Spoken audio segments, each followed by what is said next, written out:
Ey o Allah ki, hər şeydən qorxan ondan qaçır, səndən qorxan sənə qaçır. Sən belə bir Allahsın. Ey o Allah ki, kim nədənsə qorxursa ondan qaçır, yeganə sənsən ki, sən əzabından qorxan özünə tərəf qaçır. Görsən bu başqa cür qorxudur.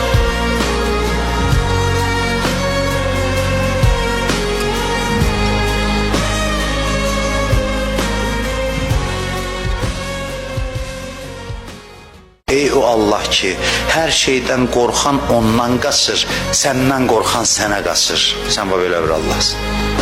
Ey o Allah ki, kim nədənsə qorxursa ondan qaçır, yeganə sənsən ki, sən əzabından qorxan özünə tərəf qaçır. Görsən bu başqa cür qorxudur.